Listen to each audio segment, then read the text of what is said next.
One of my daughters came home from school and she was just ready for a fight. It was like whatever I said, she was hearing as criticism. Whatever, you know, I would do, I'm like, here, give me a hug. Oh, you're trying to control me. It was like anything was just like ready for a fight. And we had realized like, oh, they just like need this emotional release. So like something overwhelmed them. And we would say, okay. And then we would draw some boundary. No, I'm not going to stop telling you that we got to do the dishes. And then I have this big meltdown. They yell, scream. And then they would be back in connection and they'd be like, oh, actually, what happened at school today? I got made fun of. Someone called me like the redheaded goose or whatever and blah, blah, blah. And I remember hanging out with Tara one day and I just noticed everything I said, she contradicted. And it was like more subtle, obviously, than like an 8-year-old, but it was like everything I said. I was like, oh, yeah, this thing I should.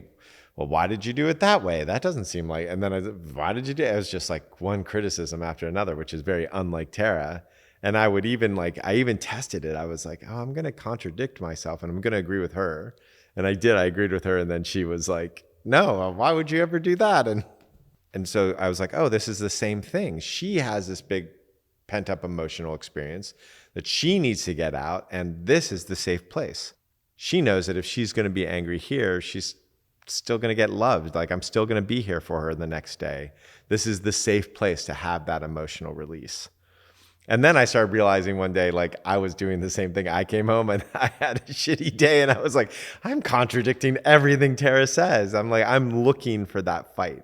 And I think almost all of us have been there with somebody where we're like, oh, this is like, I'm not getting out of this fight. Like, oh shit, here it comes. There's like no way for me to get out of the fight. So what's happening there is really important because what's happening is that we have this big emotional experience and we are looking for a way to get it out and we're going for the safe place. Like some people use sports for that, for instance. I'm going to go watch my sports team so I can get this big emotion out. Similarly, some people will do that in a relationship. Not everybody, but some people will do it in the relationship. And it sounds like that's what's happening in your relationship. So the important thing is to realize, oh, I'm not feeling internally connected with myself and I am starting a fight to do that. Or they are, oh, they're not feeling connected. And so instead of going to let's have a fight, go to what do we need to be connected? Because a fight can be very corrosive when it's like that because it's not about the other person. So now I'm yelling at you, but it's really not about you at all. Like that, like how that can't be good. The fight isn't about the thing that's in the relationship. It's about the fact that your boss yelled at you or something like that. And so to be able to start recognizing, oh, this feeling, this sensation, this somatic experience that I'm having right now, that's how I feel when I'm looking for a fight. And what do I really need? What do I really need? A cuddle? Do I really need to go into another room and just fucking yell for a while and then come back? You don't have to yell at anybody to get the emotional release, right? That's the weird thing about humanity. I mean, I remember this moment of like, somebody's like, oh, anger is good. And I'm like, how can anger be good? I'm like, every time I get angry, somebody gets hurt. And they're like, well, why are you getting angry at anybody? Right? Like somehow or another, our mind is like, we have to repress our anger or we have to get angry at somebody instead of like just go into a room and get angry.